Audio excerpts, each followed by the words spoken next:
इफ्तार से मुल्तान का हल्का 151, और यहाँ से जाहिर है आपको पता है कि यूसुफ रज़ा गिलानी साहब के बेटे अली मूसा गिलानी मैदान में हैं, मखदूम शामुद कुरैशी की बेटी महर बानो कुरैशी मैदान में हैं, और मलिक अब्दुल गफ्फार डोगर साहब मुस्लिम लीग नवाज़ की टिकट पर हैं। 3 बड़े उम्मीदवार हैं। लोग जानना चाहते हैं आपकी राय इस वक्त तक उसका। जमशेद साहब, ये जो हल्का है ना आपके इंतहाई अहम हल्का है। एक तो 2 जो बड़े मुल्तान है मखदूम है, उनके बच्चे इस मैदान में होते हैं, फिर उनके सामने एक क्या कहते हैं उसको, लोग तो उसको उसके हल्के में 1122 भी कहते हैं, गफ़ार डोगर जो है वो इनके मुकाबले में है। तीनों बड़े जोड़ हैं इसमें। इस वक्त की सूरत हाल तो ये है कि तीनों एक से ऊपर नज़र आ रहे हैं, मतलब कोई बंदा आपको पीछे नज़र नहीं आ रहा, मतलब बड़ा जोर लग रहा है।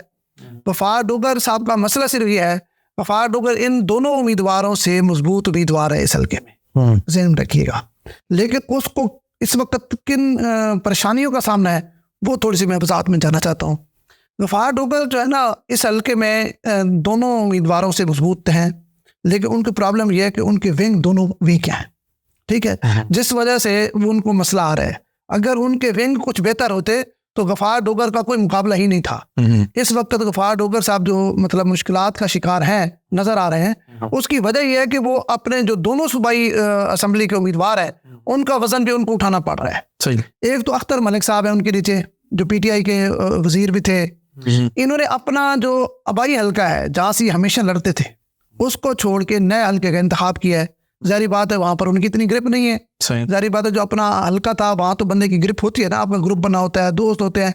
वहाँ टोटल अख्तर मलिक साहब डिपेंड कर रहे हैं मलिक अब्दुल गफ्फार डोगर साहब पर जी। और दूसरे उनके जो विंग में है वो है राय मनसब साहब।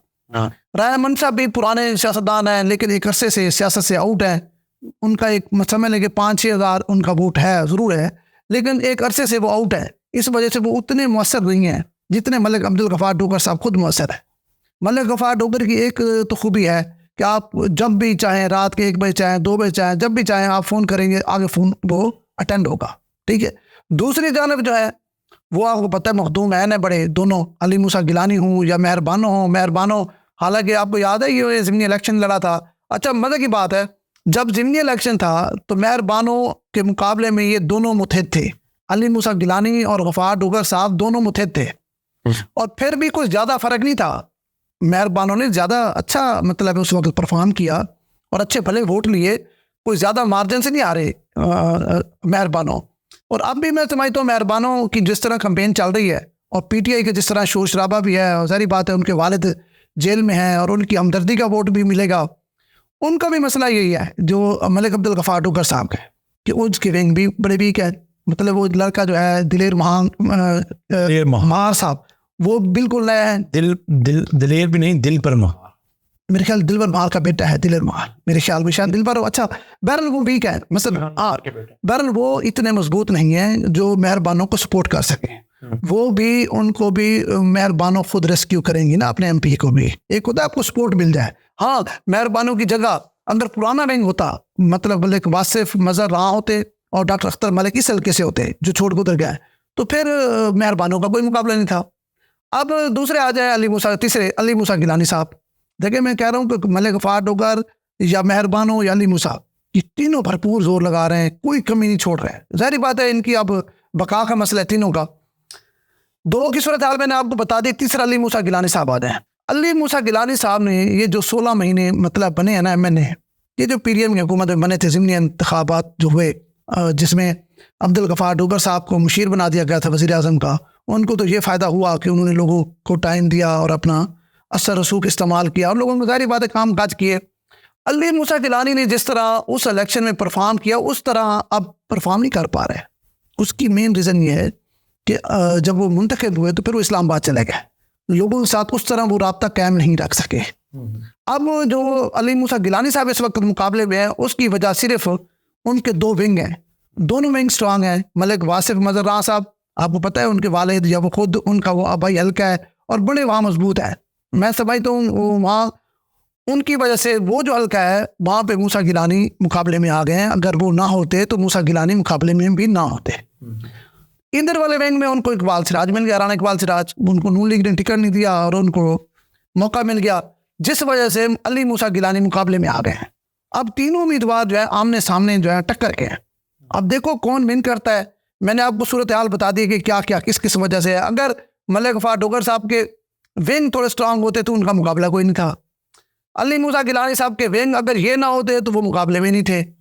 अगर मैडम मेहर बानो जो है उनके अगर पुराने विंग होते जो पिछले इलेक्शन में थे तो उसका भी मुकाबला कोई नहीं था, वो जीत जाते।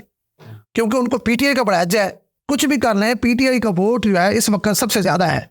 मलिक अब्दुल गफ्फार डोगर को यहाँ पर मुस्लिम लीग का वोट नहीं पड़ना, उसका अपनी ज़ात का जो वोट है, जो उनका अपना ग्रुप है, वो बड़ा स्ट्रांग है जी।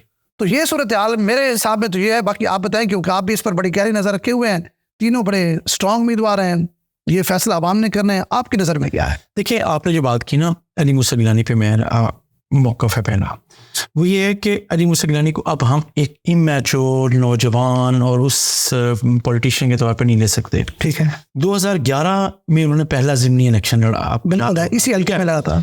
उसके बाद 2013 का कौमी असम्बली का इलेक्शन लड़ा, हारा। 2018 का इलेक्शन लड़ा, शिकस्त खाई, लेकिन कम वोटों से खाई। फिर अब ज़िमनी इलेक्शन लड़ा, जीते। अब एक और कौमी असम्बली का इलेक्शन लड़ा यार, तो 5वां उनका कौमी असम्बली का इलेक्शन है वो जो इस हल्के में लड़ने जा रहे हैं। बिल्कुल ऐसे है, ठीक है। तो जो बंदा 4 कौमी असम्बली के इलेक्शन लड़ रहा और एक हल्के से और सर्कमस्टांसेस में लड़ रहा, ठीक बात, तो सो उनकी जो पोलिटिकली और इलेक्टोरल जो नज़र है और जो उनकी स्ट्रेटजी है वो अपनी जगह पे उनको पता है कि कहाँ वो वीक हैं, कहाँ वो मजबूत हैं, उन्हें कहाँ क्या करना है। तो सो उसी हिसाब से वो जो चल रहे हैं। आपको देखिए उन्होंने सबसे पहले क्या किया, उन्होंने अपने एक सूबाई हल्के का टिकट अनाउंस ही नहीं किया। आप देखें जैसे ही मुस्लिम नवाज ने टिकट अनाउंस किया वो ओपन थे राना इकबाल सिराज की, उन्होंने चीज़ें जैसे उन्होंने बना लिया। और आपने राय मनसब साहब की बात की, वो इसी वजह से भी पीछे हैं कि वहाँ से राना इकबाल सिराज है। राना इकबाल सिराज की जो सपोर्ट मिली है, एक नई एनर्जी आ गई अली मूसा गिलानी साहब को, तो सो वो एक पूरी नई एनर्जी के साथ कंपेयर में। आपकी बात दुरुस्त है। जैसे मैंने कहा ना, मलिक गफ्फार डोगर को यहाँ मुस्लिम लीग का फायदा ज्यादा नहीं होगा, अपना ग्रुप है। इसी तरह पीपल्स पार्टी का भी अली मूसा गिलानी को या राना इकबाल सिराज को या वासिफ मजहर को फायदा नहीं होना। इनकी अपनी जाती स्ट्रेंथ है जो मुकाबले में ये खड़े हैं। हम तो पार्टी वोट की बात नहीं कर रहे ना, हम तो हर इंडिविजुअल बात करें कि किसको क्या विंग का क्या फायदा है। नहीं, यहाँ थोड़ी बात कर रहा था। देखिए इन तीनों उम्मीदवारों में अगर किसी को पार्टी का फायदा हो रहा है तो वो सिर्फ मेहर बानो है, मतलब पार्टी का। उसी पे आ रहा हूँ। देखो मेहर बानो कुरैशी अब आ रही हैं और आई हैं, उनकी कैंपेन बिल्कुल, उन्होंने कोई कॉर्नर मीटिंग नहीं की। वो सुबह निकलती हैं, किसी को बताए बगैर निकलती हैं। वो किसी भी यूनियन काउंसिल में जाती हैं, उनके जो साथी हैं, उनका जो वोट बैंक है, वोटर है, वो उनको 5, 7, 10 घर जो हैं वो एक घर में इकट्ठे होते हैं, जाती हैं आराम से घर के अंदर जाती हैं, बात उनसे करती हैं। 5-7 मिनट बात की, आराम से एक ही गाड़ी में बैठी और चलने बेटे हो रही। मेरे आप पुरानी बात कर रहे हैं। नहीं मतलब बड़े इस्तेमाल मैं आपको बता रहा हूँ सर। आप ये अभी वो दूसरी बात ये कि पूरा किसी को बता भी नहीं, ठीक है, अपनी मूवमेंट किसी को नहीं बताती। तीसरी बात ये है कि वाकई जो आप बात करें वो आपका एनर्जी है कि उन लोग, उनके पास अब वो जो कैंपेन है, लोग उनको जान रहे हैं, लोग उनकी बात सुन रहे हैं। वो एक हमदर्दी का वोट ले रही है कि मखदूम साहब जेल में, कि वह जेल में है। मैं उनके लिए लड़ाई अपनी हमदर्दी भी है, कलेक्शन हारी हुई है उसी हल्के से, वो हारी हुई है। फिर इस माहौल में वो करना, तो यकीनन वो आपकी बात बिल्कुल सही है कि उनकी वजह से ज़ाहिद बहार हाशमी साहब को और दिलबर महार को, जो उनके विंग्स हैं सूबाई हल्कों में, उनको तो फ़ायदा हो रहा है। लेकिन उनका वोट बैंक इतना है कि वो अपने उम्मीदवारों को फ़ायदा दिला सकती हैं और दिला रही हैं। लेकिन ये फ़ायदा शायद मेरी ज़ाती राय में ये है कि ये फ़ायदा दिलबर महार को और ज़ाहिद बहार हाशमी को उतना ना हो जितना खुद महार बानो कुरैशी को हो। लेकिन महार बानो को 2 चीज़ें जा रही है ना, एक जो ज़िमनी इलेक्शन हारी हैं उसकी हमदर्दी लोगों में मौजूद है, और दूसरा खातून होने के नाते लोगों की वो होती है। तो अपने फिर सबसे बड़ी वजह यही है कि उनके वालिद जेल में। इस वक्त अपने वालिद की जो ये है, उसको जाहिर है कि वो बात भी कर रही हैं, उनकी बात में वजन भी है, लोग उनकी बात को अंडरस्टैंड भी कर रहे हैं कि वाकई she is in a trouble और चीज़ें। तो सो उस अंदाज में जो कैंपेन है इस हल्के में आगे बढ़ रही है। लेकिन ये है कि फिर वो होगा कि इस हल्के में तीनों उम्मीदवारों में से इलेक्शन वाले दिन कौन सा बंदा, कौन सा उम्मीदवार अपने वोट ज़्यादा से ज़्यादा उस दिन कास्ट करा सकेगा। जो कास्ट कराएगा वो जीते। नहीं, इनके विंग की तरफ भी आप आ जाए ना, ये तो बात आपकी दुरुस्त हो गई। देखिए वहाँ वासिफ मजहर और डॉक्टर अख्तर मलिक जो है, इनके फंदल है ना। ये जो सूबाई असम्बली का मुकाबला है, ये हमने कौमी की बात करनी, थोड़ी सूबाई पर भी आते हैं। वहाँ पर जो असल मुकाबला है वो दिलबर मार या दिलेर मार का नहीं है, ज़हन में रखिएगा। मेहरबानो मुकाबले में ज़रूर है, हाँ, लेकिन वो नहीं है, ठीक है। अच्छा, वहाँ पर अख्तर मलिक और बासिर मज़रान के दरमियान कांटेदार मुकाबला है, और कांटेदार होने की वजह पहले भी मैंने बताई कि वहाँ पर मलिक अब्दुल गफ़ार डोगर का जो ग्रुप है, जाहिर बात है उसका अख्तर मलिक को फ़ायदा हुआ है, वो मुकाबला कर रहे हैं। अगर वो खुद अगर अपने पे डिपेंड कर रहे हो तो शायद इतना मुकाबला ना होता, वहाँ वासिर मज़रान बहुत आगे होता। अभी भी शायद आगे हूँ, लेकिन इतना आगे नहीं है, मुकाबला बड़ा सख्त है। दूसरे हल्के में राना इकबाल सिराज है और ज़ैद बार हाशमी है और राय मनसब है। यहाँ पर मज़ेदार बात है, यहाँ पर दिलचस्प बात यह है कि यहाँ पे जो मुस्लिम लीग के उम्मीदवार हैं वो तीसरे नंबर पे जा रहे हैं। राय मनसब जो है वो तीसरे पर है। यहाँ पर मुकाबला जो हो रहा है ना असल, वो हो रहा है ज़ैद बार हाशमी और राना इकबाल सिराज के दरमियान। गो कि यहाँ पर मलिक अब्दुल गफ़ार डोगर, क्योंकि उन्होंने जिद की इनको टिकट देने के लिए, उनके लिए वो बड़ी एफर्ट कर रहे हैं, बड़ी कोशिश कर रहे हैं, और वहाँ पे डोगर बरादरी भी है और दिन रात वो मेहनत कर रहे हैं।